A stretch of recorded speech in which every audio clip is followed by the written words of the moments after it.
este ciclo que hemos llamado Diálogos Constitucionales y que nos permiten conversar con personalidades que están en el tema del trabajo, incluso de la nueva Constitución, y algunas figuras políticas que, por cierto, tienen opinión sobre ella, que nos permiten, como digo, compartir este espacio de reflexión, si bien en el ámbito de la academia, pero trascendiendo también a ella para mirar posiciones políticas, visiones sobre el futuro de Chile a partir de lo que la nueva Constitución nos permitirá diseñar para el presente y futuro. Hoy nos acompañan dos personalidades políticas muy reconocidas. Afortunadamente ellos no requieren grandes presentaciones porque todos seguramente los conocemos, vamos a ir presentándolos uno a uno en la medida que ellos hablen. En primer lugar vamos a escuchar a don Felipe Arboe Bascuñán, que ya nos acompaña aquí. Él es abogado, ha sido profesor de las escuelas de gobierno de las universidades de Chile y Adolfo Ibáñez. Él fue, como recordaremos, subsecretario de Carabineros, subsecretario del Interior también, diputado y recientemente senador. Actualmente es candidato constituyente por los distritos 19 por el Partido por la Democracia. Solo quiero hacer mención a un hecho que probablemente a algunos de ustedes les resulte algo curioso. Felipe Arboe hasta hace poco tenía la investidura de senador y ha decidido renunciar a esa investidura para tener un rol en el proceso constituyente. Yo quiero destacar esto porque en general la posición del senador suele ser una posición bastante pretendida por mucha gente, ¿no? Y un lugar en cierta medida, no digo totalmente, en cierta medida de comodidad o de privilegio, si ustedes quieren. Y sin embargo, nuestro invitado ha tomado la decisión de ir a pelear, si ustedes quieren, a ir a discutir, a ser un aporte en el proceso constituyente, lo que me parece a mí que lo ennoblece, y que también ennoblece junto con ese acto a la propia política, que todos sabemos que está bastante cuestionada por estos días. Quiero entonces partir con darle la palabra a Felipe, primero pensando en esa nueva Constitución y cuáles son los puntos focales en los cuales Felipe Arboe está mirando la nueva Constitución y cuál cree él que son los aportes principales que él puede hacer en esta nueva Constitución que se diseñará para Chile. De tal manera que te dejo con la palabra, Felipe. Muchas gracias por aceptar la invitación de la Universidad Miguel de Cervantes y tienes 20 minutos para tu primera exposición. Muchas gracias. Muchas gracias, Jorge. Un agrado participar, agradecer a la Universidad Miguel de Cervantes la oportunidad de poder conversar, de poder intercambiar opiniones y visiones respecto de un proceso probablemente el más trascendente de los últimos 50 o 60 años, cuál es diseñar el nuevo pacto social para esta nueva sociedad, que está hoy día, a mi juicio, una transición, una doble transición, como ya explicaré más adelante. Segundo, y creo que siempre es importante el rol de la universidad: unidad en el propósito, que es discutir, y diversidad en el debate, el concepto originario de la universidad. Agradecer la presencia, por cierto, de Mario Desbordes, candidato presidencial hoy día de Renovación Nacional, exdiputado, exministro de Defensa. Nos ha tocado compartir en diferentes oportunidades y participar, creo yo, en unos momentos que por lo menos en mi vida política yo considero, y lo digo desde la humildad, como uno de los momentos más trascendentes que por lo menos a mí me ha tocado participar, que fue el acuerdo de la madrugada del 15 de noviembre, que posibilitó llevar adelante el plebiscito y que hoy día tenemos como consecuencia, digamos, este proceso constituyente.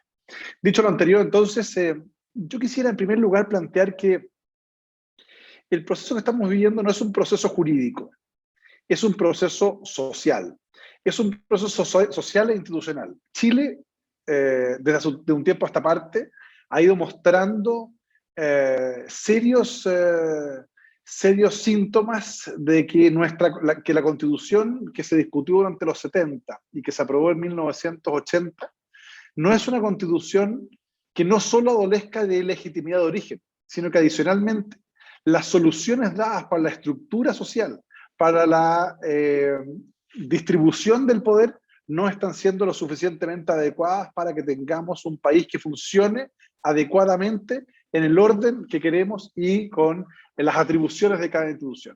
No es casualidad que de un tiempo a esta parte tengamos una creciente conflictividad entre el Poder Judicial, la Corte Suprema y la Contraloría.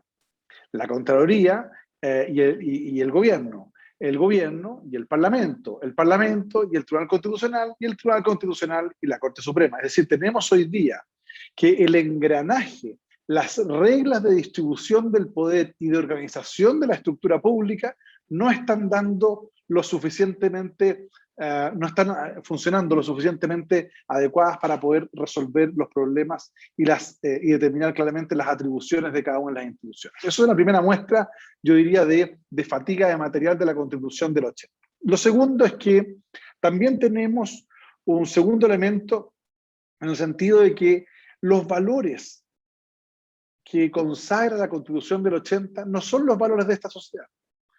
La sociedad chilena, como las sociedades en el mundo, han ido cambiando. No es casualidad que hayamos tenido gobernantes en diferentes países del mundo que provienen o de la farándula o del populismo, y que tienen que ver con probablemente la falta de credibilidad de la estructura política, producto de la incapacidad de hacer cambios. La pregunta ¿es posible que los representantes políticos hagan los cambios estructurales en sociedades cuyas constituciones actúan como verdaderas camisas de fuerza? La verdad que no. No es tan fácil. Es pedirle a una institucionalidad o a un representante que haga un conjunto de cambios para los cuales no está habilitado. Lo voy a explicar. Por ejemplo, pensemos en que se le pide a un legislador o legisladora que haga una profunda reforma al sistema de pensiones. Lo primero que ese legislador va a intentar hacer para congraciarse con su público electoral es decirle, sí, lo voy a hacer. Pero cuando llega ese legislador o legisladora a su rol del Parlamento, observa en primer lugar que el poder del Parlamento en la Constitución del 80 está completamente reducido. Dicho sea de paso. Reducido y además, yo diría, moligerado por instituciones posteriores al debate. ¿Por qué lo digo? En primer lugar, la Constitución establece las iniciativas propias del presidente de la República, dentro de las cuales está todo el régimen de seguridad social. En consecuencia, si no se es un parlamentario oficialista y ese gobierno no está disponible para hacer una reforma al sistema de pensiones, el parlamentario, por más que quiera hacerlo, no lo va a poder hacer y por lo tanto no va a poder cumplir con su rol o con su compromiso electoral. Pero en segundo lugar, pongámonos en el caso de que el parlamentario es oficialista y que el gobierno de turno toma la decisión de llevar adelante un profundo proceso de reforma a las pensiones. Manda el proyecto a través de un mensaje presidencial. El parlamentario oficialista se cuelga de él como si fuera propio para decírselo a sus electores, pero resulta que al poco andar se da cuenta de que para aprobar ese proyecto requiere de quórums muchas veces extremadamente altos, que dado el sistema electoral que tenemos hoy día vigente, y el anterior también, eran prácticamente imposibles de lograr. Y digo, hago un paréntesis respecto de el sistema anterior. Luego, pongámonos en un minuto en la idea de que se logra el quórum. Y resulta que el quórum, a pesar de ser difícil, se logra y va a un control de constitucionalidad. Y nos enfrentamos a una institución, el Tribunal Constitucional, que a los dichos del propio secretario del Tribunal Constitucional alemán, más que el árbitro de un partido de fútbol, parece un jugador, toda vez que intenta permanentemente crear el derecho o hacer o jugar un rol de colegislador, lo que es peor, disminuyendo considerablemente lo que es un principio constitucional universal, que es el principio de deferencia con el legislador. Principio en virtud del cual los tribunales constitucionales, frente a dudas respecto de determinado tipo de requerimientos, siempre deben preferir el criterio del legislador, toda vez que a diferencia de ellos, el legislador ha sido electo. Se llama el principio de deferencia del legislador. En el caso chileno, bueno, en la discusión sobre la interrupción del embarazo en 3 causales, probablemente es lo más aberrante que yo he visto, por lo menos desde el punto de vista constitucional, cuando el Tribunal Constitucional se arroga la facultad no solo de cambiar el espíritu de la ley, sino de modificar directamente palabras propias aprobadas por el Congreso, que uno puede estar de acuerdo o no, pero fueron aprobadas por el Congreso por mayoría suficiente para poder ser una legislación vigente, y no lo fue. Y cambiar completamente el sentido. Me refiero principalmente a la posibilidad de la objeción de conciencia institucional, que también es un hecho inédito a nivel internacional. Un segundo elemento en el Tribunal Constitucional, por ejemplo, es cuando el anterior presidente del Tribunal Constitucional, a propósito de la discusión de la ley del consumidor, vuelve de manera obsesiva con una tesis de hace 30 años en materia de derecho administrativo y establece que las instituciones administrativas del Estado no tienen que tener facultades sancionadoras, que eso es propio del Poder Judicial. O sea, en un plumazo echa abajo las facultades de sanción de cualquier organismo público, que podría darse hoy día un debate constitucional respecto a la inspección del trabajo y un conjunto de otras instituciones. Lo que quiero plantear al final del día es que ese legislador que se comprometió con su electorado va teniendo diferentes barreras. Y pongámonos en el caso que el Tribunal Constitucional considera que es adecuado. Y dice, mire, ¿sabe qué? El proyecto aprobado es adecuado. Bueno, tiene que sortear una eventual tercera barrera, que es el veto presidencial. Es decir, la potestad del presidente de la República para que, a pesar de que el proyecto haya sido debidamente aprobado por una mayoría de senadores y diputados, haber pasado el control de constitucionalidad, el presidente sí sabe que a mí no me gusta y por tanto yo ejerzo el veto. Y ojo, las reglas del veto aditivo, veto supresivo son distintas, lo que hacen imposible en la práctica para cualquier parlamento con un sistema electoral como el que tenemos y como el anterior, poder insistir de tal forma de mantener la voluntad del parlamento. En consecuencia, el rol del Parlamento está tremendamente disminuido. Esto no es muy popular decirlo porque evidentemente hoy día el Parlamento no goza de gran prestigio y probablemente las intervenciones de algunos parlamentarios o parlamentarias tampoco son, digamos, dignas de enmarcar. No obstante lo anterior, pensando institucionalmente en la sociedad del deber ser, es importante que existan contrapesos entre las instituciones del Estado, pero que efectivamente haya lo que dicen, como llaman los americanos, el check and balance, digamos, entre el Congreso y el Parlamento. En ese escenario, si yo tuviese que vislumbrar cuáles van a ser los principales elementos del proceso constituyente, yo diría en primer lugar un elemento de forma, que tiene que ver con cuál es la voluntad con que han de llegar los constituyentes y las constituyentes, que es un elemento que podría parecer casi medio naif, pero no tiene nada de naif. Es porque hoy día uno observa crecientemente un proceso de polarización en las candidaturas para diferenciarse, pero particularmente la enarbolación de una o dos banderas, respecto a las cuales dicen algunos que no van a transar. Cuando se compromete con su electorado, ese constituyente, al igual que el legislador con la reforma previsional, con la reforma de pensiones, a hacer una determinada reforma o plasmar en la Constitución una determinada regulación, lo que está haciendo en la práctica es disminuir su capacidad de llegar a acuerdos. Y el acuerdo es parte consustancial de la actividad política, de la buena política, de la política con mayúscula. Por tanto, si logramos tener que una gran mayoría de los constituyentes o las constituyentes tengan la voluntad, ya no solo de imponer su visión, sino de ir a convencer al otro, pero también teniendo en vista que las constituciones no son la suma de intereses individuales y que si pensáramos por un minuto en hacer una especie como de cocina, donde a la usanza antigua le diéramos un artículo a cada constituyente, podríamos tener una constitución de 155 artículos, pero no sería un texto coherente, porque la constitución no es la suma de intereses individuales. Las constituciones son una visión de la sociedad, una forma de representar un pacto social para, en materia de valores, principios y reglas, estructurar una sociedad hacia el futuro y dotarla de las herramientas para que pueda salir adelante. En consecuencia, se requiere una visión más integral, más armónica, ¿no? De no solo la estructura de distribución del poder, sino también de los derechos que se han de consignar y que estos estén basados, evidentemente, en evidencia y no solo más bien en la voluntad de un legislador establecido. Luego, ese elemento de la voluntad tiene que estar acompañado también de la capacidad de convencer y dejarse convencer respecto de ciertos temas que han de ser relevantes, tener la flexibilidad suficiente para que reglamentariamente nos pongamos de acuerdo en cómo vamos a funcionar o cómo va a funcionar la Convención Constituyente, porque no es menor, hay procesos constituyentes que han demorado entre 5 y 9 meses solo en discutir el reglamento de funcionamiento. Espero que aquí no sea la situación, porque tenemos solo 12 meses, 9 más 3, digamos, para discutir el texto constitucional en su conjunto. Entonces, cada día que nos dediquemos al reglamento va a ser un día que restemos la profundidad del debate de nuestro pacto social. Luego, yo diría que es fundamental hacerse cargo de un conjunto de temas. Y la forma más fácil de pensar esto es decir, ¿vamos a replicar la actual Constitución en la estructura de sus capítulos? ¿De sus 15 capítulos? ¿Vamos a tener 15 capítulos? ¿Van a ser los mismos? ¿Los vamos a discutir en el mismo orden? ¿O vamos a empezar a pensar fuera de la caja? Es decir, tener la capacidad creativa de decir, mire, ¿sabe qué? Esta Constitución a lo mejor tiene que tener menos artículos, pero, dada la experiencia de una Constitución bastante larga, tiene que ser menos pétrea, pero tiene que tener más principios.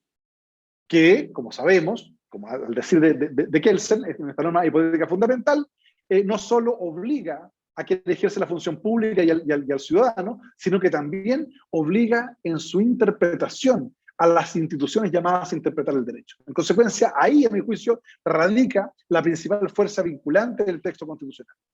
Dicho lo anterior, entonces, si uno tiene que entrar en el contenido de la Constitución, yo diría el primer debate que vamos a tener que dar es, o no sé el primero, pero uno de los más importantes, es el rol del Estado.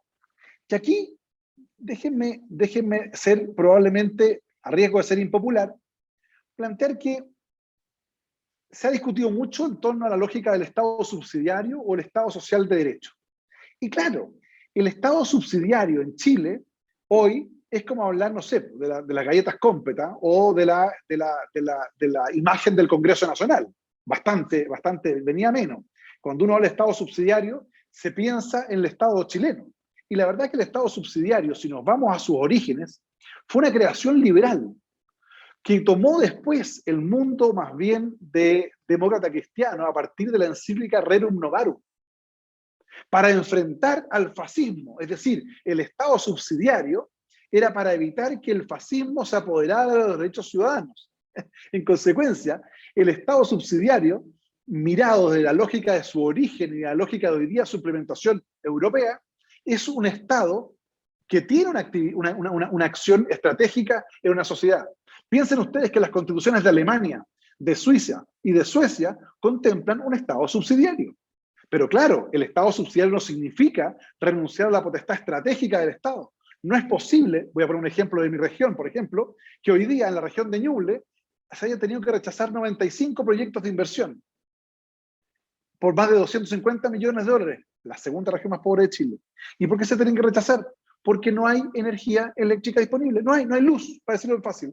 Cuando la empresa llega a pedir, no, es que no hay. Entonces nos juntamos con el ministro de Energía, con las empresas, y nos dicen, no, lo que pasa es que esto depende de la empresa CGE. Ya está bien, pero la empresa no quiere hacer la inversión porque no es negocio. Bueno, es que si no es negocio no podemos hacer nada, el coordinador eléctrico. A ver, perdón, pero ¿cómo el Estado de Chile no puede obligar a una empresa a hacer inversiones que son determinantes para el desarrollo social de un territorio y la población? En consecuencia, cuando uno mira eso, uno dice, ¿dónde está el Estado? Y no significa que el Estado tenga que ser la empresa eléctrica, sino que significa que el Estado tiene que tener la capacidad también de fijar ciertos parámetros que, no siendo negocio, son lo que se denomina rentabilidad social. En consecuencia, ahí tenemos un primer punto, el rol del Estado, cómo el Estado va a intervenir en la sociedad, en la economía, etc. Un segundo elemento en materia económica, por ejemplo, que vamos a tener que ver es qué pasa con estos check and balance entre gobierno y parlamento respecto a los temas presupuestarios. Hay algunos que han dicho, oiga, hay que darle iniciativa presupuestaria al parlamento. Eso es extremadamente complejo porque podría significar no solo romper la regla fiscal, sino que lo que es peor, digamos, tener un default que puede ser extremadamente complejo. Pero uno podría sí establecer ciertos elementos que parecen relevantes. Por ejemplo, en primer lugar, uno, como es en Estados Unidos, la Oficina Presupuestaria del Poder Legislativo, que es una oficina integrada por representantes de todos los partidos políticos con representación parlamentaria, que está obligada a hacer un informe respecto del proyecto de ley de presupuesto.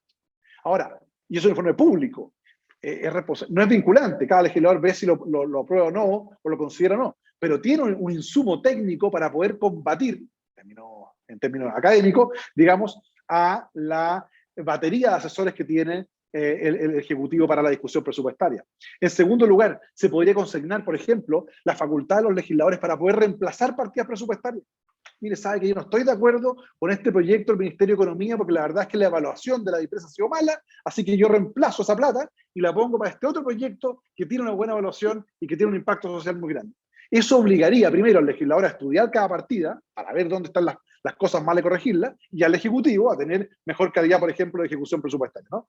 Tercero, una tercera facultad, quórums altos para la aprobación del presupuesto, para que obligue al gobierno a tener que adentrarse en la discusión más de fondo del presupuesto, no solo por encima y de una discusión que dura hasta las 5 de la mañana, que es tremendamente ridícula y que sirve para tomar consomé y para aparecer en la prensa como que están haciendo la pega hasta alta hora de la noche, pero es tremendamente improductiva esa discusión. Yo he visto pocas discusiones en mi vida más improductivas que esa discusión del presupuesto, porque no se alcanza a mirar todas las partidas.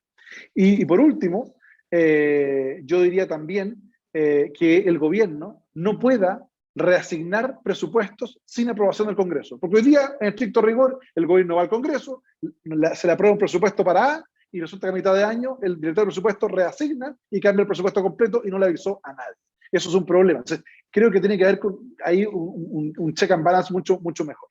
Un tercer tema que yo creo que es evidente, que dice relación con los aspectos relativos a los derechos sociales. ¿Cómo vamos a consignar los derechos sociales? Vamos a hacer lo que nos advertía ya en su oportunidad Bernardo Higgins al discutir la Constitución del 28. Decía, no vaya a ser que esta creciente nación consigne en su Constitución más derechos de los que pueda garantizar. Bueno, la tentación hoy día, cuando uno ve los debates, es que todos van consignando un conjunto de derechos. La pregunta es, ¿cuántos vamos a poder realmente garantizar? Si nosotros tuviéramos la voluntad transversal de, humildemente, garantizar los derechos de salud, educación, pensiones y vivienda, con independencia de la capacidad de pago, donde el Estado juega un rol determinante para efectos de establecer justamente un Estado social de derecho, mi percepción es que con esos 4 derechos, pero ya no solo como libertad de elección, que además es teórica, sino más bien como derechos garantizados, obligaríamos a todos los legisladores futuros, cualquiera sea el color político, a todos los gobiernos, a diseñar políticas públicas destinadas a cumplir ese principio de derecho constitucional. Y las que no fueran en ese sentido serían declaradas inconstitucionales. En consecuencia, creo que uno tiene que orientar al legislador y al gobernante del futuro, digamos, en este tipo de derechos sociales. Otro elemento, y aquí vamos terminando, ya estoy a pocos minutos, que me parece que son tremendamente relevantes también, es la organización política del Estado. ¿Cómo nos vamos a organizar? Chile no aguanta ser Santiago.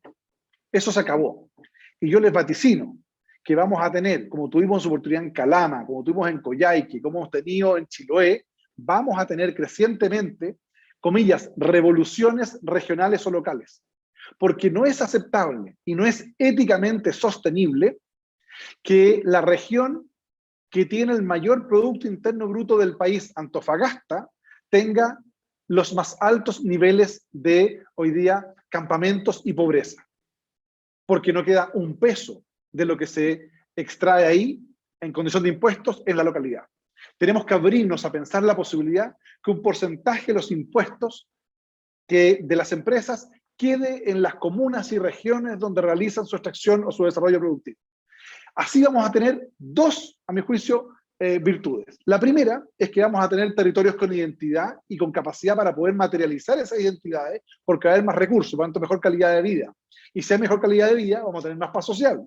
Y el segundo elemento es que además los ciudadanos, los habitantes de esa región o comuna, van a mirar con más simpatía a aquella empresa o actividad productiva, porque van a tener conciencia de que parte del desarrollo de su bienestar depende también del éxito de esa actividad económica. Situación que hoy día está en entredicho. En consecuencia, pensar fuera de la caja, y me quedé sin tiempo para seguir, creo que es el elemento fundamental. No voy a dejar de denunciar, por cierto, que debemos consignar el aspecto de la sustentabilidad ambiental para efecto de que el país, de una u otra forma, en el modelo de desarrollo, asumamos que el medio ambiente es finito y que estamos llegando, lamentablemente, a un uso exacerbado de los recursos naturales que nos está generando un desequilibrio en la posibilidad de vida. Y también creo que es fundamental dejar enunciado solamente la lógica de crear lo que yo denomino la república digital. Y eso tiene que ver con la digitalización del Estado como un elemento de eficiencia. Porque cualquier gobierno futuro que quiera materializar su programa de gobierno tendrá que hacerlo con un Estado eficiente, eficaz. Y eso pasa por la digitalización, pasa por la disminución de la capacidad de decidir del funcionario medio y por crear incentivos positivos a la interoperabilidad del Estado para ser más eficiente. Eso es por ahora, Jorge. Muchas gracias, Felipe. Muchísimas gracias. Has abierto una cantidad de temas muy interesantes que ya están generando algunas preguntas aquí en quienes están participando. Les recuerdo a quienes están participando con nosotros que pueden usar el botón de preguntas y respuestas para hacer sus preguntas o también el chat. Cualquiera de los dos funciona, yo estoy atento a ambas vías. Bueno, vamos a escuchar ahora entonces a nuestro segundo invitado, don Mario Desbordes Jiménez. Él es abogado y bachiller en Ciencias Sociales. Como todos sabemos también, fue oficial de Carabineros en algún periodo, fue subsecretario de Investigaciones, diputado de la República y recientemente ministro de Defensa Nacional, y actualmente, como lo recordaba Felipe al comienzo de su exposición, también es candidato o precandidato presidencial por Renovación Nacional. No sé cuál exactamente es lo que corresponde decir al respecto, pero claramente es un candidato que públicamente es conocido por ello. Así como mencioné respecto a Felipe Arboe, que él había renunciado a su rol de senador para asumir la tarea de ser parte del proceso constituyente, así también Mario Desbordes, también muy recientemente ha dejado el Ministerio de Defensa para asumir esta tarea compleja de ser candidato presidencial en un momento que no es nada fácil, ¿no? Viene muy duro probablemente un gobierno después de la pandemia, y esperemos que esta pandemia podamos controlarla al menos, y vendrá un periodo político complejo. Y Mario Desbordes está asumiendo eso con valentía, con claridad de principios, por lo que le hemos escuchado siempre, de tal manera que resulta muy interesante poder escuchar a don Mario Desbordes en su exposición sobre cómo visualiza los elementos principales de esta nueva Constitución. Mario, muchísimas gracias por aceptar la invitación y te dejamos con tus 20 minutos. Muchas gracias, Jorge. Bueno, saludar también a Felipe, a Gutenberg, que lo alcanzamos a saludar. Tal como dice Felipe, nos tocó un momento histórico en donde crujió la República completa. En octubre del 2019 Chile cambió, como dicen algunos, y eso es efectivo. Como dice mucha gente, en realidad, no algunos. En octubre de 2019 enfrentamos dos cosas paralelas. Por un lado, una inusitada violencia que yo creo hay que condenar siempre, de grupos minoritarios, pequeños, pero también cientos de miles de personas que hicieron uso de este derecho a manifestarse y decirle a la autoridad o a las autoridades, mire, esto no aguanta más, esto no va más, que esto hay que cambiarlo. Se discute mucho si la gente tenía o no la prioridad de cambiar la Constitución, porque la mayoría de las encuestas, cuando se preguntaba como pregunta abierta, la Constitución estaba al final de las prioridades. Claro, eso es como, es la lógica de la pirámide de Maslow. Yo contesto aquello que me hace más falta. Y por supuesto, si me preguntan cuál es su principal prioridad, yo digo trabajo, salud, educación. Y la Constitución no va a estar dentro de las prioridades, pero la mayoría de la gente contestaba cuando se le preguntaba específicamente que sí estaba por el cambio o por una nueva Constitución. ¿Por qué razón? Bueno, cierto el origen, cuando se llega a esta Constitución en dictadura y varios otros factores más que tienen que ver con el origen, pero también, por supuesto, hay un factor que subyacía todo permanentemente, que es que todo el cambio profundo era bloqueado con la frase es inconstitucional. Hicimos el ejercicio nosotros en Renovación en un debate interno y en 6 meses había 7 u 8 temas gruesos de importancia ciudadana que quedaban frenados con esta frase lapidaria de esto es inconstitucional. Qué sé yo, las 40 horas o la jornada laboral, ¿cierto? En esta discusión que planteó un grupo de diputadas comunistas, reforma del sistema previsional, etcétera. Constantemente cualquier discusión importante se veía frenada con esta frase brutal que era es inconstitucional. Y por lo tanto la gente terminaba instalándose con la idea de que todo era inconstitucional, o sea, la Constitución era el problema finalmente. Se llegó a un acuerdo ese día 14 de noviembre, 15 de noviembre, en donde incorporamos varias cosas, pero respecto de lo que nos toca ahora, al menos 2 cuestiones a mencionar. el que se requieran 2/3 para poder aprobar normas que se incorporarán en la nueva Constitución, 2/3 del constituyente, y eso no fue al azar. Evaluamos varios procesos internacionales en, qué sé yo, Colombia, Italia, Bolivia, Sudáfrica, en donde los 2/3 provocaron el llegar a acuerdos transversales muy amplios. Forzaron eso. Como bien dice Felipe, hay experiencias en donde hubo muchos meses de absoluta inamorabilidad, estaban todos bloqueados, y finalmente, después de un proceso difícil, se logra destrabar y empiezan a aparecer los primeros acuerdos, los primeros grandes consensos, y se logra algo que es fundamental, que haya una nueva constitución lo más transversal posible, una nueva constitución de todos. Nunca va a ser del 100%, nunca se va a sentir feliz el 100%, pero es fundamental que una gran mayoría de las chilenas y chilenos se sientan identificados con la nueva Carta Magna. Y lo otro que se estableció es que este constituyente debe respetar tratados internacionales y sentencias vigentes, no como una cuestión menor. Los tratados internacionales van plasmando lo que es la evolución del ser humano. En materia de derechos humanos no hay discusión, ¿no es cierto?, de lo importante que han sido y de lo relevante que son hoy, cuando existen discusiones incluso en el derecho interno.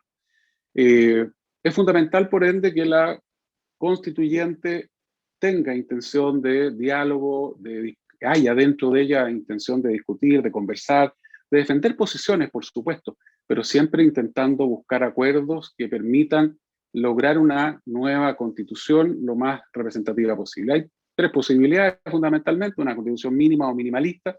Uno de mis partidos aliados hace rato viene abogando por esa tesis, que es el PGEVópolis, una constitución pequeñita, 10, 15 artículos y nada más, muy generales, y el resto dejado todo a normas complementarias a la Constitución o a leyes específicas.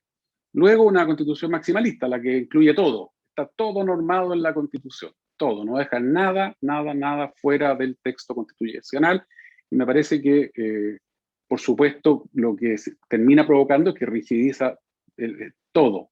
Y por lo tanto yo me inclino por una constitución suficiente, una constitución como la actual, en donde los grandes temas están abordados allá, se establece un marco general, una estructura, un chasis, si lo queremos usar poner en términos coloquiales, pero que, por supuesto, permite luego que normas complementarias vayan desarrollando los distintos temas. Estoy andando rápido para tratar de usar los 20 minutos y escuchar también preguntas. ¿Qué cosas debería contener? Bueno, hay un montón de ideas que están flotando, que están dando vueltas. Modificar el sistema político, sí o no. La verdad es que yo lo primero que creo es que hay que modificar las excesivas facultades presidenciales, ya sea que mantengamos el sistema presidencial o que vayamos a otro sistema. Por supuesto, está la alternativa más extrema en términos de dónde se ubica, ¿no es cierto?, en este arco, que es el parlamentarismo, donde ya la figura presidencial desaparece en términos de lo que hoy día conocemos, y entre medio está el sistema semipresidencial, que ha sido muy alabado por muchas personas. Yo estuve el año antepasado con nuestros aliados franceses en la Asamblea Nacional Francesa. El presidente del Partido Les Républicains, que es un partido, Christian Jacobs, me decía, él es congresista, parlamentario, que el sistema presidencial, me decía, no existe. El semipresidencial no existe. Porque cuando el presidente tiene mayoría en la Cámara, el sistema es presidencial, el presidente hace lo que quiere. Cuando el presidente es minoría, se transforma en una suerte de sistema parlamentario. Pero con todo, hay distintos matices: el austríaco, el francés, hay variables de este sistema semipresidencial que nosotros podríamos mirar perfectamente como alternativa, si es que mantenemos el actual sistema electoral, porque por supuesto, y ahí tenemos un problema en Chile hoy día, el sistema electoral debe conversar necesariamente con el sistema de gobierno. Hoy día tenemos un sistema electoral que va hacia un lado, atomización, la aparición de muchos partidos pequeñitos, que es lo contrario, ¿no es cierto?, a lo que normalmente tiende a ver con un sistema presidencial donde hay 2 o 3 grandes bloques como máximo, y por lo tanto hoy día tenemos una disociación entre sistema electoral y sistema de gobierno. Yo prefiero que haya muchos partidos, prefiero que la gente, cuando se mira en su congreso, se vea representado por alguien. No me gusta esto de que había hace unos años atrás, en donde el ciudadano se observaba en el Congreso y por lo menos había un 20-25% que no se veía reflejado ahí, que no se veía identificado con absolutamente nadie en ese Congreso Nacional. Bueno, cosas mínimas a garantizar, por supuesto, los derechos esenciales, la vida, las libertades que se logran, ¿no es cierto?, con esta evolución del ser humano en las democracias occidentales, no en todas. Se nos olvida de repente cuando hacemos esta discusión constitucional que 2/3 de la humanidad vive bajo regímenes que no son democráticos, que no pasan en los estándares mínimos, y por lo tanto esta defensa que hacemos de nuestro sistema democrático occidental con las libertades que están ahí garantizadas, por supuesto, un retroceso en eso sería impensable. Derechos sociales, por supuesto que sí. ¿Cuántos? Eso lo decidirá la constituyente. No podemos tener una constitución como algunas aquí en el barrio que garantizan cientos de derechos, pero finalmente eso se traduce en que están transformados en mera expectativa. Ahí están, muy florido, pero ¿cómo llegamos a concretarlo? Pero sí creo que es importante avanzar en derechos sociales que no están hoy día consagrados, como el de la vivienda digna, el de la seguridad ciudadana. Por último, que se pueda forzar a la autoridad. Felipe y yo hemos trabajado en el tema de seguridad ciudadana y hoy día nadie está obligado a darte una explicación. El ciudadano de a pie no puede ir a la corte para que el subsecretario de Carabineros le explique por qué hay más carabineros en una comuna que en otra, cuál es el criterio que se utiliza para abrir o no una unidad policial y un largo etcétera. Por supuesto, la salud digna, con un acceso igualitario a un piso elemental que después será desarrollado en una reforma a la salud, no en la propia Constitución, y incluye necesariamente el drama diario de miles de personas con un mercado de los medicamentos que está asociado a una cuestión que voy a plantear más adelante, que es el orden público económico, en donde hoy día alguien mete la mano ahí y provoca que tengamos precios de los medicamentos que no se condicen con lo que pasa en ninguna otra parte. Por supuesto, también el derecho a una pensión digna, el derecho a la educación y otros, ¿no es cierto? Pero que sean derechos que realmente sean exigibles. O sea, no, insisto, no solamente un largo rosario de derechos declarados, pero que posteriormente no son exigibles, ya sea porque no están las herramientas o porque estando las herramientas no da, ¿no es cierto?, la capacidad fiscal como para eso, o la capacidad social, porque no solamente tenemos que apelar aquí al fisco. Reordenamiento territorial, por supuesto, es fundamental. No es lo mismo regionalizar o crear más regiones que descentralizar, y ahí voy al ejemplo de la región de Felipe, de Ñuble. Hace 20 años atrás la gente se quejaba de que todo se hacía en Santiago, se crearon las regiones, hace 40 años, y se creó la región del Biobío, y la gente de Chillán se quejaba amargamente de que todo se resolvía en Concepción. Bueno, se creó la región de Ñuble, y hoy día la gente de San Carlos se queja de que todo se resuelve en Chillán. Y eso es así. Acabo de estar en el Carmen, acabo de estar en San Carlos, acabo de estar en Pemuco, y por supuesto le pregunté a los vecinos, oiga, ¿hay algún problema con la nueva región?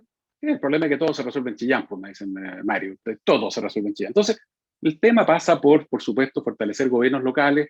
Ahí yo soy más cercano a la idea que ha planteado el expresidente Ricardo Lagos, don Ricardo, en términos de 5 o 6 macro regiones, pero es un tema que tendrá que discutirse. Si mantenemos la actual, se me enojan aquí en la Concagua, por ejemplo, que me piden siempre que apoye la nueva región. Yo le digo, pucha, lo que corresponde acá es que el municipio, el gobierno local, tenga más atribuciones, tenga recursos, tenga facultades. ¿Qué es lo que sucede en los países desarrollados en Europa? Voy a volar en el resto. Apoyo a las comunidades básicas, a las comunidades intermedias, un orden público económico que termine con los abusos, que favorezca al consumidor y al trabajador, que establezca una economía fuerte y legítima, pero que claramente corrija graves distorsiones como los monopolios, abuso de posición dominante, integraciones verticales y otras. Y por supuesto, o que consagre o que elimine. Yo espero que consagre el principio de subsidiariedad, pero en el amplio sentido, no como está hoy día en la Constitución, que no está, dicho sea de paso, no está, hay un par de esbozos ahí, en cuanto a que la subsidiariedad en positivo es mucho más de lo que conocemos en Chile hoy día, y tiene toda la razón Felipe. Hoy día en nuestro sistema la subsidiariedad está en negativo. El Estado no puede hacer nada que los privados puedan o quieran hacer. O sea, nosotros como Estado estamos amarrados de mano. El otro día, una brillante columna de Daniel Matamala decía, el Estado de Chile no puede ser empresario y no puede estar a cargo de las eléctricas, ejemplo que daba Felipe. Por ley no puede, pero sí puede hacerlo el Estado chino o el Estado italiano o el Estado español. Mire qué ridículo. O sea, el Estado chileno no puede. pero sí puede venir una empresa estatal china, o una empresa estatal italiana, o una empresa estatal española, y sí puede ser empresario en Chile. Entonces, por supuesto que esta lógica de la subsidiariedad en negativo no tiene, ya no va para más. Lo mismo que consagrar el amplio concepto de la solidaridad. Yo creo que hay que mantener rápidamente, ¿no es cierto?, la exclusiva iniciativa de gasto en el Ejecutivo con los contrapesos que plantea Felipe, por supuesto. En Estados Unidos es un muy buen ejemplo de eso, y mantener ciertas autonomías. Se discute mucho la del Banco Central, por supuesto, pero también la de la Contraloría, el Ministerio Público, y agregar órganos autónomos. Yo creo que el Servicio de Impuesto Interno no puede seguir siendo el servicio que depende del ministro de Hacienda o el presidente de turno, por muchas razones que para qué vamos a profundizar en ellas. Creo que lo razonable, lo ideal es que el servicio sí tenga una autonomía como tienen otros entes autónomos. Me gusta, estudié Derecho con Jorge Mario Quincio Figueiredo, una persona a la que yo admiré mucho. Él era en ese tiempo el representante de Chile del capítulo del Ombudsman. Y a mí la figura del defensor del ciudadano, defensor del pueblo, me parece que es una muy buena herramienta en los países donde está, que aquí en el barrio está y funciona en muchos países. Por supuesto, modernizar en términos institucionales, teniendo presente sí que el 2005 se hizo un ejercicio bastante profundo en algunas áreas. Ejemplo, Fuerzas Armadas. Y ahí es un tema que habrá que discutirlo, pero las Fuerzas Armadas, ¿qué nos fue quedando después del 2005? Estoy dando mi opinión, por supuesto. Yo visualizo, por ejemplo, el que la remoción de un comandante en jefe sea solo a disposición del presidente de la República, no tenga que estar haciendo un decreto fundado, que después va informado al Senado, que tiene que sesionar para escuchar estos fundamentos sin que pueda intervenir, pero que obliga de todas maneras a un trámite que me parece que no se condice con que el jefe de Estado es a su vez la figura que está por sobre las instituciones y que son obedientes y no deliberantes y obedientes al poder civil. Creo que la fórmula de la actual Constitución es razonable respecto de aquellas instituciones. Y por supuesto la gran discusión, las policías, ahí Felipe integra una comisión bicameral que está planteando una modernización o una reforma a las policías, que han dado más lento de lo que uno quisiera, porque el Ejecutivo, hay que decirlo, no le ha dado la fuerza que debería tener esa comisión bicameral. Ahí probablemente en rango legal más que constitucional vamos a tener que discutir si la policía es o no de carácter militar, se discute si es saludable o no. Bueno, la Benemérita Guardia Civil Española es de carácter militar, la Policía Montada del Canadá es militar, etc. Entonces, bueno, uno puede dar esa discusión después, pero sí mantener la lógica de que las policías también son instituciones obedientes, no deliberantes, y que tienen un rol muy delineado, determinado en la Constitución. Yo no quiero extenderme más, yo creo que el ideal es escuchar si es que hay preguntas, pero fundamentalmente quiero cerrar con esto, lo importante es que haya nueva Constitución. Que haya una nueva Constitución y que esa Constitución refleje el sentir, el querer de la mayoría de los chilenos. Hay un riesgo de que no haya, si no nos ponemos jamás de acuerdo, si se bloquean todos contra todos y si por lo tanto se termina inmovilizando el constituyente. Hay un riesgo de que no lo haya, tenemos un plebiscito de salida además, y por lo tanto yo espero que aquellos grupos que van a ir a bloquearlo todo a la Constitución o a exigir el todo o nada, y me refiero a los dos extremos, no solo a uno, a los dos extremos, todo aquel que va con la disposición de a mí me lo aceptan todo o no hago nada, yo exijo el todo o no acepto nada, esos grupos ojalá estén representados mucho más pequeños que el tercio que les permitiría, o muy por debajo del tercio que les permitiría bloquear. Yo espero que la ciudadanía vote masivamente por gente independiente, militante, etcétera, que refleje, ¿cierto?, la disposición a conversar.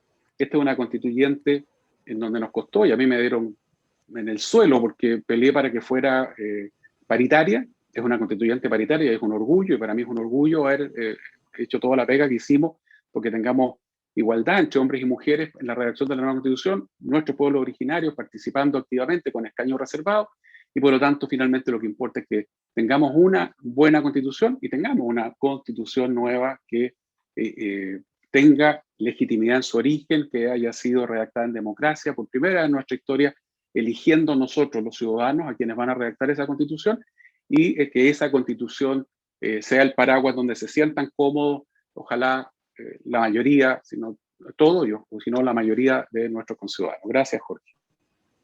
No, al contrario, gracias a ti, Mario. Hemos escuchado dos intervenciones muy, muy interesantes que han generado varias preguntas y aportes en el chat que quisiera traducirles.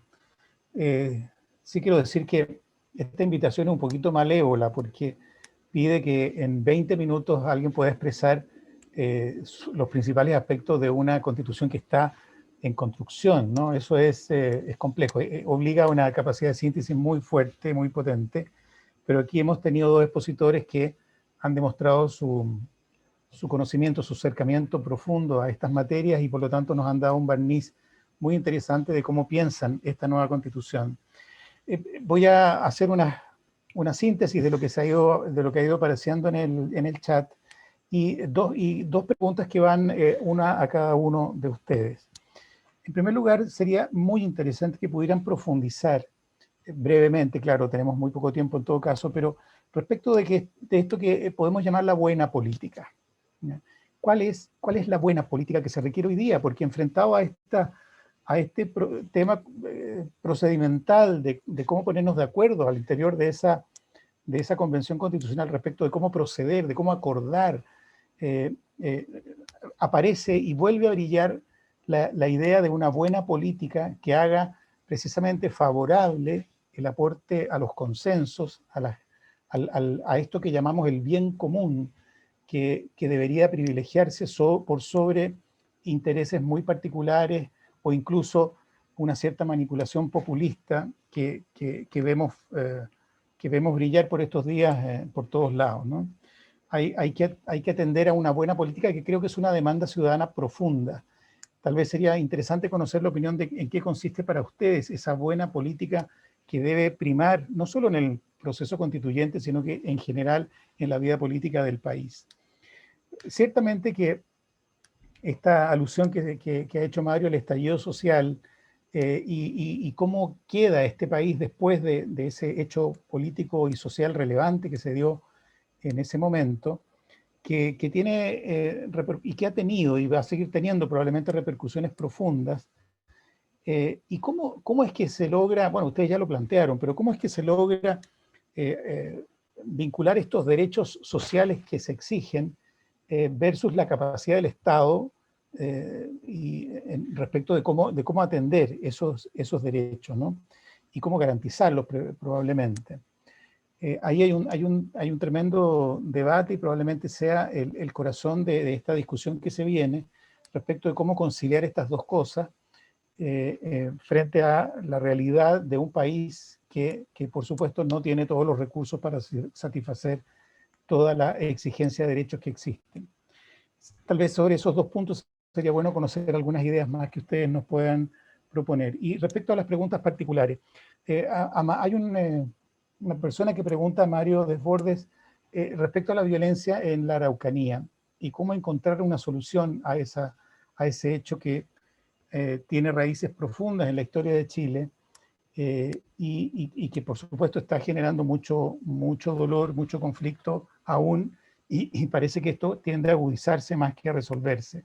Sería interesante conocer la opinión de Mario Desbordes sobre esta situación allí en la Araucanía. Y a Felipe le han preguntado, generó harto interés lo que tú señalaste como de poner la digitalización del Estado en el centro de algunas iniciativas, ¿no?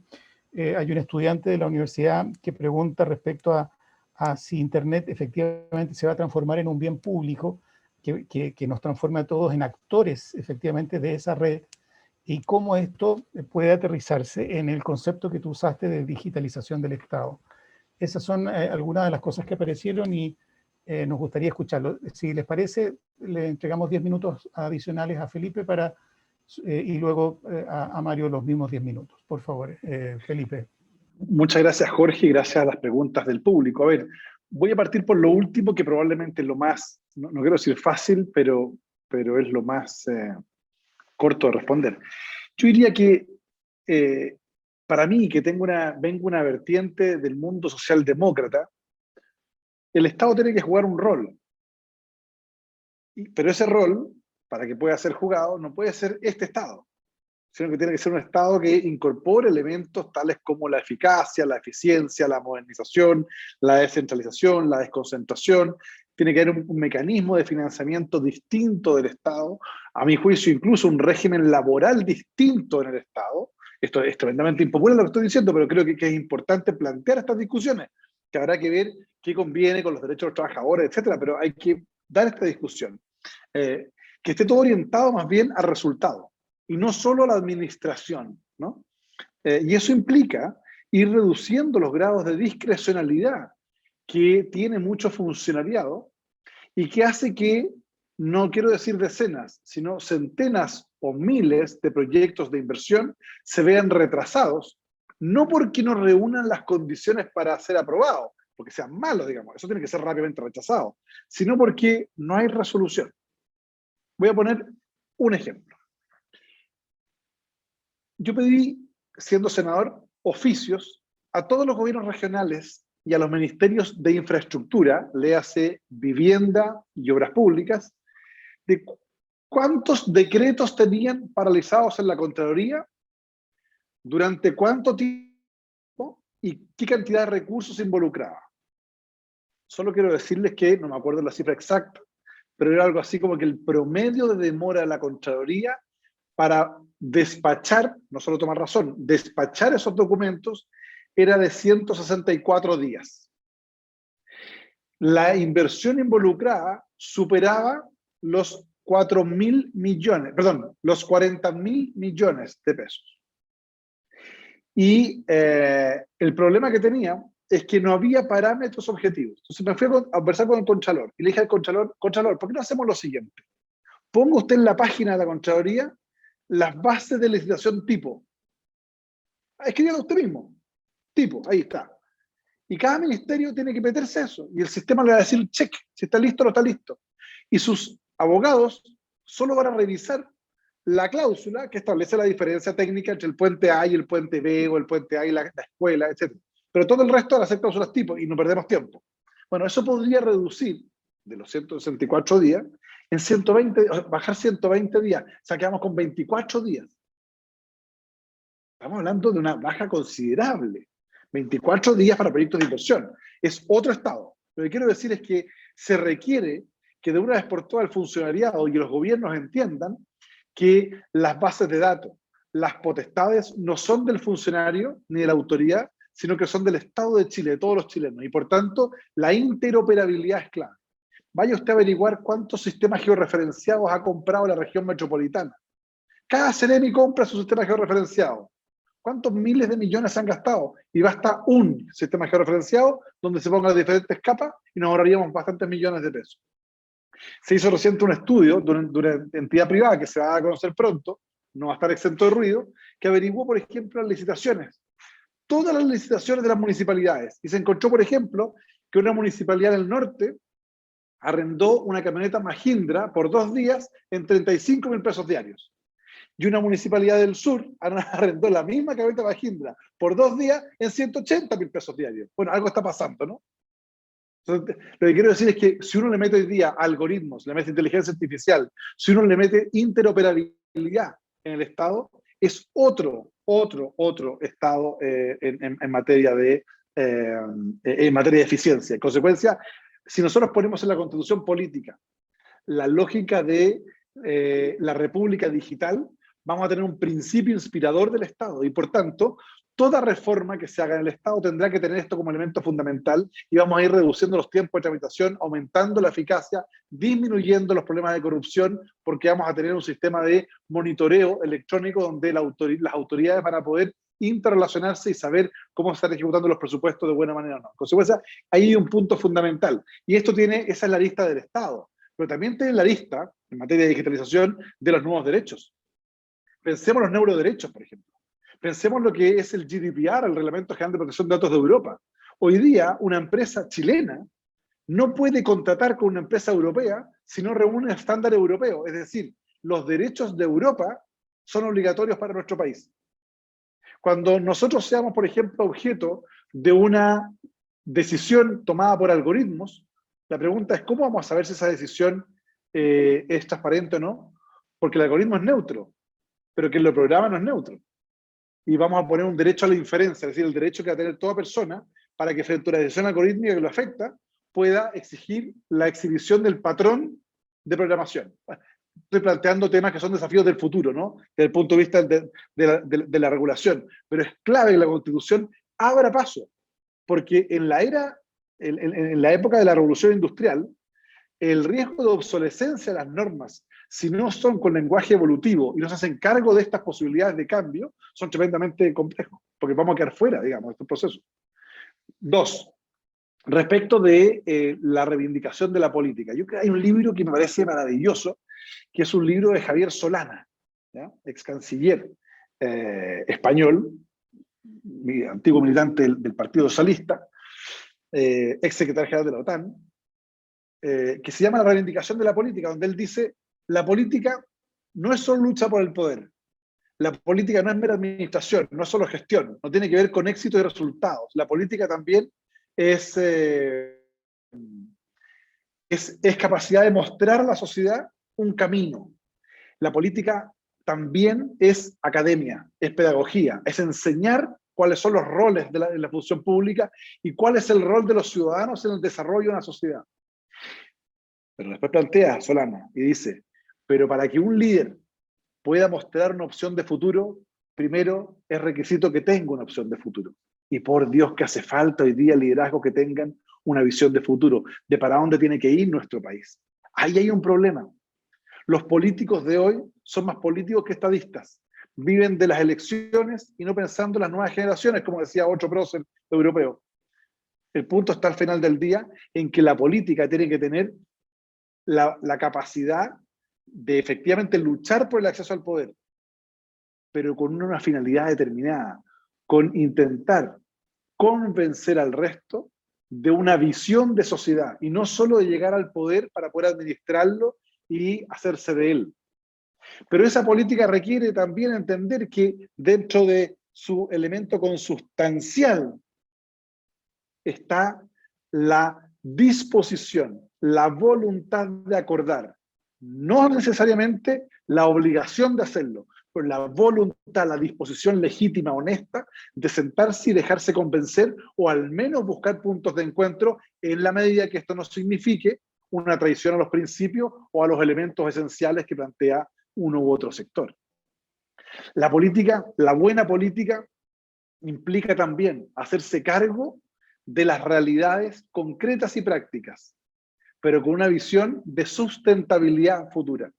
Porque también ocurre regularmente en los últimos tiempos que tenemos políticos que son capaces de resolver los grandes problemas de la sociedad en 140 caracteres en Twitter. Y resulta que tienen una capacidad increíble, que están, o también que tenemos ciertos políticos o ciertos funcionarios que un día están a cargo de los estadios, al otro día están a cargo de la Araucanía, al otro día de la Cancillería, y así se van pasando, y son una especie como de verdaderos niños pródigos, más que Da Vinci, digamos, que son capaces de hacerlo todo. Y la verdad es que la política también requiere de cierto grado de especialización, porque la política sin técnica es populismo, pero la técnica sin política puede llevarnos a grandes desastres sociales, como ocurrió, por ejemplo, con el Transantiago, que técnicamente era imbatible, pero que lo que estaba en el papel no conversaba con la realidad cultural del país, con la realidad social, y fracasó. En el equilibrio está la virtud. Y eso requiere también de que el político tenga también la suficiente humildad de decir, de esto yo no sé y me hago asesorar por los que saben. Previo a esta conversación yo estaba con todos los, no con todos, con muchos académicos de la Universidad de Concepción, expertos en temas hídricos. Y yo les decía a ellos, oigan, esta discusión yo puedo redactarla, pero hay que redactar algo que tenga base de evidencia, y ustedes son los que tienen que darme la evidencia. Es decir, el rol de la academia, de la ciencia y la política están intrínsecamente vinculados en la buena política, que es lo que yo creo que hace falta hoy día. Y por último, para terminar, es evidente que la tentación de crearle colgajos a la Constitución, de tantos derechos como pueda sostener, digamos, es una tentación extremadamente peligrosa. Pero es evidente que, dadas las actuales circunstancias del país, se requiere avanzar en garantizar ciertos derechos sociales.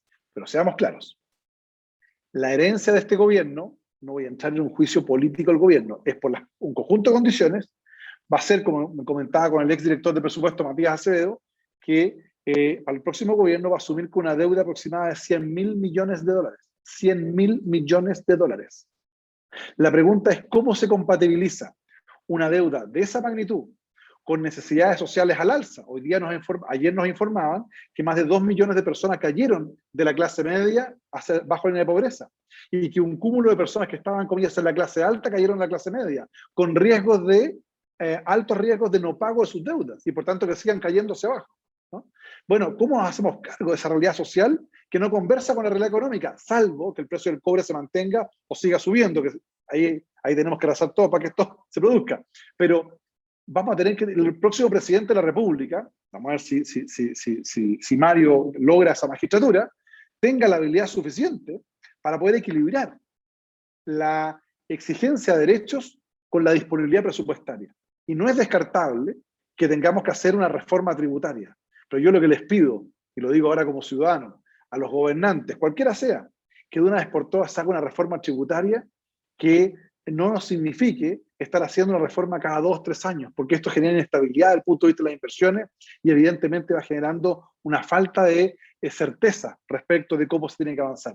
Tenemos que hacer un cambio en la estructura tributaria que sea mucho más progresiva y pensar, insisto, fuera de la caja, con redistribución regional y también local. Y pensar, por ejemplo, en materia de derechos, particularmente de las personas que viven en comunas más alejadas, que terminemos con el actual sistema de financiamiento municipal. A mí no me gusta el Fondo Común Municipal, porque es un panadol para la desigualdad. No tiene ninguna lógica que los municipios que atienden a la población más rica tengan los presupuestos más altos. ¿De qué le sirve la municipalidad a la persona que vive en Vitacura, tiene todas sus necesidades básicas resueltas, solo para renovar el carnet de manejar? Bueno, pero la municipalidad para la gente de Rankin, los que nombró también Mario, El Carmen, Coihueco, comunas pequeñas, Portezuelo, es fundamental. Es el agua, es la educación, es la salud. En consecuencia, lo que yo planteo es que demos una discusión de verdad y que pongamos un sistema de financiamiento municipal progresivo en atención a la vulnerabilidad social de la población que atiende. Solo así vamos a tener mayor nivel de equidad e igualdad. Y eso tiene que ver con derechos sociales, con visión política, pero también con reforma al Estado. Muchas gracias, Felipe, muy amable. Mario, tienes 10 minutos para una última ronda. Gracias, Jorge. Bueno, respecto a la buena política, no hay duda que nos debatimos hoy día entre el populismo y el autoritarismo. Son hoy día 2 riesgos constantes para nuestro sistema democrático, para nuestro sistema republicano. También recomiendo un libro de la Madeleine Albright sobre fascismo, que en realidad es populismo, y alude, entre otros, a Trump abiertamente. Es un libro bastante interesante de la ex secretaria de Estado de los Estados Unidos, que además tiene una vida, ¿cierto?, desde el escape del nazismo, etcétera, así que lo aborda con una profundidad bastante interesante. Y lo actualiza, lo lleva al hoy. Y por lo tanto, efectivamente nos debatimos entre populismo, autoritarismo, a nivel mundial. Las democracias puras, limpias, donde la república está funcionando bien, respetada, etcétera, son una minoría, somos una minoría si nos incluimos nosotros. Hay que tener cuidado si contratarlo todo de populista, es una muletilla que usan algunos que quieren tener absoluto control sobre lo que es lo bueno, lo correcto. Hay algún instituto en mi sector que todo lo que no le gusta es populista, todo lo que no le parece es populista. Pero bueno, la buena política, por supuesto, además de lo anterior, es la actitud republicana de respeto a las personas, de respeto a las instituciones, desde fuera, respeto a las instituciones y a las personas, y también desde dentro, el respeto de quienes la integran, las investiduras, lo que eso significa, desde el buen trato a la persona o a la institución, hasta el ejercicio adecuado del cargo, ¿cierto? El respeto a las minorías, disposición real al diálogo y a la búsqueda de acuerdos, sincera y real disposición a la conversación. Eso es parte del ejercicio democrático esencial. Los derechos sociales, por supuesto, que son importantes, no hay duda que van a estar en la Constitución. ¿Cuántos, cuáles? Es una discusión que se ha tomado probablemente buena parte del debate hoy día. lo mínimo es que sean exigibles, sino para qué poner algo en la Constitución, y si son exigibles porque son concretables, son realizables, sin que estemos llenos de demandas contra el fisco por infinita cantidad de derechos sociales ahí consagrados en la Constitución. Pero hay que tener presente un aspecto también. La nueva Constitución va a estar en 2 años más. Y yo creo que el próximo gobierno, el presidente o presidenta que asuma en marzo del próximo año, va a tener que acometer de inmediato 3, 4, 5 grandes reformas. Y espero yo que haga con eso ya incluso innecesaria la discusión de si la salud es un derecho esencial, si el derecho a una pensión digna lo es, etcétera, porque logre antes que eso acometer 3, 4, 5 reformas que son fundamentales. Yo creo además, y lo hemos conversado con muchos líderes de oposición y de mi sector, que Chile, después de lo que hemos vivido los últimos años y medio, no puede no plantearse la posibilidad de un nuevo pacto social, de un nuevo gran acuerdo social, lo más transversal posible. Y podemos buscar ejemplos a nivel internacional. Yo cito habitualmente el de Irlanda. Lo he conversado con el presidente Lagos, que siempre me dice, mira Mario, fíjate bien en lo de la Moncloa, me hace una explicación de del pacto de la Moncloa, pero hay varios ejemplos, Nueva Zelanda, etcétera, en donde se sientan trabajadores, empresarios, líderes políticos, gremiales, a plantearse el país que se quiere en adelante, con responsabilidad, con plazo, porque las cosas no se pueden hacer todas inmediatamente, con un cronograma bien definido. Los irlandeses, por allá por el 87, 88, definieron 3 grandes temas: el tributario, la educación, ¿no es cierto?, como 2 cosas fundamentales. Y fueron después agregando más cosas, pero cada cierto tiempo se iba controlando, fiscalizando. Hemos avanzado, hemos cumplido la estructura del Estado, etcétera, y les permitió transformarse del vagón de cola de Europa a uno de los países que es hoy día destacados por el mundo entero como de aquellos en donde se ha logrado el mayor desarrollo en las últimas décadas. Discutiremos si aprovecharon o no normas tributarias, si se beneficiaron de ser el lugar en donde se instalaron las grandes empresas norteamericanas por factores, ¿no es cierto?, fundamentalmente de incentivos, pero con todo, Irlanda en ese sentido es un tremendo ejemplo, en mi opinión. Y por lo tanto, el próximo gobierno tiene que acometer de inmediato 3 o 4 grandes reformas. Espero que haya voluntad transversal de sacarlas adelante, que tengamos un plan universal de salud y que la discusión esté entre si vamos a tener un multiprestador o un monoprestador. Ahí con Guido Girardi hemos tenido debates intensos donde se queda pegado de repente que sea un monoprestador y punto. Y si no es así, no hay plan universal de salud. Y la verdad es que, por supuesto, tenemos ejemplos buenos en ambos lados. En Gran Bretaña es monoprestador estatal.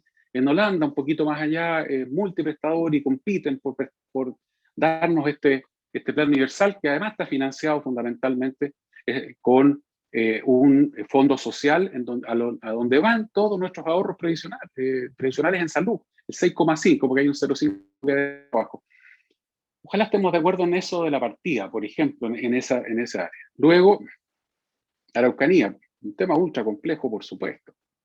Pero lo primero es ser capaces de separar nítidamente lo que pasa en la Araucanía. Lo primero, tenemos demandas legítimas de pueblos originarios, de todos nuestros pueblos originarios, que están insatisfechos, que no hemos sido capaces de cumplir. Le hemos firmado acuerdos y propuestas y tratados a los pueblos originarios, sobre todo al pueblo mapuche, y el último hace 1 año y tanto atrás, el presidente Piñera en el Cerro Ñelol, ¿no es cierto?, el pacto de la Araucanía. ¿Y cuánto hemos cumplido de eso? Literalmente nada. Nosotros como sector hicimos 14 propuestas, 14 promesas en campaña, hemos cumplido 2, con suerte 3. Entonces lo primero es retomar la agenda política, económica, social y cultural con nuestro pueblo originario. Esa es la primera prioridad. Retomar eso, ¿por qué? Porque cuando uno enfrenta grupos violentos, minorías pequeñitas violentas, lo que tiene que hacer es aislarlos. Y para poder aislarlos, primero hay que deslegitimarlos y demostrarle a la ciudadanía, demostrarle a los pueblos originarios que no es la vía. Porque ¿qué está pasando hoy día? Comunidades pacíficas que llevan 10, 15 años reivindicando un terreno específico y que no tienen respuesta, versus comunidades violentas que en donde la respuesta se demora 1 año, 1 año y medio, porque la presión de la violencia termina acelerando los procesos de manera inaudita. Y los grupos más violentos, y ya vamos en 5 al menos organizaciones bastante violentas, le terminan diciendo al lonco, oye, ¿hasta cuándo sigues esperando que el Winca te dé lo que te prometió si no te va a cumplir? La única forma es tomar las armas de una vez por todas y lograr o autonomía o secesión, ¿cierto? Dependiendo del grupo al que ustedes quieran analizar. Entonces, lo primero es retomar la agenda política, social, cultural, y los acuerdos están, y los puntos están sobre la mesa. Definir de una vez por todas de qué hablamos cuando hablamos de tierra, de cuánto hablamos cuando hablamos de tierra. Vamos a entregar tierras, vamos a indemnizar, eso es un tema que habrá que definir. Definir cuáles son las reivindicaciones políticas, cuáles son las culturales, cuáles son las sociales, y avanzar en ellas a pie franco, con todos nuestros pueblos originarios. Y en paralelo a los grupos violentos, minoritarios, pequeños, que a mi juicio cometen actos terroristas. Y también hoy día hay en la zona, en regla a estas alturas del partido, una guerrilla. La guerrilla es una agrupación de personas en armas que intenta tomar control territorial de un sector determinado, ¿cierto? Y que enfrenta al Estado o enfrenta a una fuerza mayor en el caso de este, porque hay distintas posibilidades. Lo que pasó la semana pasada con un periodista de Televisión Nacional, no hay duda que es que eso. Un grupo armado que dice, mire, yo no acepto que usted venga y yo controlo este territorio. Y hay una ausencia del Estado para poder garantizar el libre tránsito, la seguridad de las personas y un largo etcétera. Entonces, ¿cómo enfrento estos grupos violentos? Lo primero, abordando el factor 1, que es el del financiamiento. El financiamiento de estos grupos, ¿cuál es? 1, robo de madera, que son cifras impresionantes, de miles de millones de pesos al año. 2, la extorsión. 3, recursos públicos, recursos fiscales. 4, el narcotráfico. No voy a profundizar en cada uno, no nos da el tiempo, Jorge, pero hay que atacar fuerte la forma en que se financian estos grupos. La extorsión quizás es la más visible. Hoy día llegan grupos, ni siquiera parte de estas agrupaciones, de estos 4 o 5 movimientos, y le dicen a un campesino, mire, o me pasa la mitad de la cosecha o le quemo todo. Y luego hay que tener presente un factor no menor, que en Santiago no se conoce. Muchas de las víctimas de la violencia son mapuches. Muchas de las víctimas de la violencia que hoy día están con medidas cautelares, con protección de la policía, son mapuches. Y han sido agredidos, violados, asaltados y asesinados también. Y luego, ¿con quién enfrento estos grupos violentos? Con las herramientas que nos da el Estado de Derecho. No hay que estar inventando herramientas nuevas. La Fiscalía tiene que hacer su trabajo, el gobierno, el Ejecutivo tiene que hacer el propio, y ¿quiénes son los llamados a enfrentar estos grupos? La policía, no las Fuerzas Armadas. No hay ninguna función ni ninguna especialidad que tengan las Fuerzas Armadas que les permita hacer cosas que Carabineros no puede hacer. La cuestión no es qué pueden hacer las Fuerzas Armadas que no puede hacer la policía. La cuestión es qué cosas podrían hacer las Fuerzas Armadas que no puede o no quiere hacer la policía. Y lo principal es lo segundo, que no quiere hacer la policía. ¿Por qué? La policía sí tiene un adecuado nivel de entrenamiento, no tiene hoy día las capacidades tecnológicas para enfrentar esto, no tiene los vehículos adecuados, no tiene el apoyo estatal que necesita, y para poder apoyarla, yo poder apoyar a una policía necesito tener certeza de lo que ha sucedido en el lugar en donde ocurren hechos, ¿cierto?, de connotación pública, importancia nacional, etcétera, como el caso Catrillanca. Yo tengo que tener la tranquilidad de que el policía obró bien. Y para eso, ¿qué hacen las policías? Y yo lo he visto en Bruselas y lo he visto en otros lugares que no es cierto, en donde, ¿qué me dicen los expertos? Allá, mire, aparte de toda la técnica, aparte de todas las capacitaciones, la formación del vehículo blindado, mira, hay una cuestión re básica. El vehículo tiene 4 cámaras, una por cada lado, más una 360 arriba. El policía tiene una cámara inviolable que está conectada inmediatamente con nosotros y nos va enviando información. En este caso, estamos en zonas rurales, probablemente no me va a llegar en vivo y en directo. Y además, cámaras arriba de su cabeza, los famosos drones. ¿Qué permite eso? Tener certeza de lo que sucede en el lugar. Y por lo tanto, apoyar o condenar lo que haga una policía si es que actuó mal. Eso es fundamental. Yo he visto videos en donde estos grupos violentos están 3 horas disparándole a la policía en un camino rural sin que haya un solo detenido, sin que haya un solo herido por parte de estos grupos violentos, porque la policía se mantiene a distancia. Hemos visto el episodio recién con la gente del equipo de Canal 7, pero hace 6 meses atrás, en la misma vía, en la zona de Cañete, un joven de 19 años asesinado. ¿Por qué razón? Porque lo confundieron con un policía. Pensaron que el vehículo, la camioneta Toyota Hilux, común y corriente, donde iba, era una camioneta de la policía. Y por eso estos grupos le dispararon, así de simple. Habían quemado recién unas cabañas de turismo. Entonces, recapitulo, redondeo, por supuesto, recomponer las confianzas con los grupos, con el mundo de los pueblos originarios, reconocer que hay reivindicaciones legítimas, enfrentarlas con medidas económicas, políticas, sociales, culturales, y, por otro lado, atacar con fuerza a estos grupos violentos con las herramientas que nos da el Estado de Derecho, enfrentando, primero, apretando el financiamiento que tienen, y luego dotando a las policías de las herramientas que corresponden, siempre con la Fiscalía detrás como ente persecutor de todos estos delitos, que debe también tener una responsabilidad mayor de la que hoy día está teniendo en la zona. Eso, Jorge. Muchas gracias, Mario. Bueno, antes de cerrar esta sesión, quiero, por cierto, agradecer a los dos expositores que hemos tenido hoy día, que nos han hecho planteamientos de gran nivel, que nos dejan con reflexiones a seguir, ¿no? Y eso es lo que pretendemos hacer en estos diálogos constitucionales que continuarán. También quiero agradecer a quienes nos han acompañado, quienes han participado de esta sesión.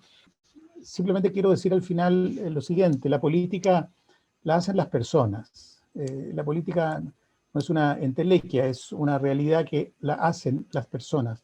Y aquí, hoy día, hemos tenido a dos personas que conocemos bien, porque han sido personas públicas hace ya mucho tiempo. Conocemos su trayectoria, conocemos sus planteamientos. Y me parece a mí, y creo no equivocarme, que estamos frente a dos personas de gran nivel intelectual, que han hecho un gran aporte a la política, a la buena política a la que hemos hecho referencia, personas serias, responsables, cuya opinión nos ayuda a orientar precisamente esas visiones del país futuro que queremos construir y en el que aspiramos todos a vivir, ¿no? Creo que ustedes, expositores de hoy, sin duda ennoblecen la política. Por lo tanto, les agradecemos no solo lo que nos han contado acá, sino que también su testimonio en la política, que me parece que hoy es lo más relevante para generar y recuperar la confianza en esto que llamamos la buena política. Muchas gracias por su tiempo, gracias a todos quienes nos han acompañado, y continuaremos invitándolos a próximas diálogos constitucionales para que sigamos reflexionando en estos temas. Muchas gracias. A nombre de la Universidad.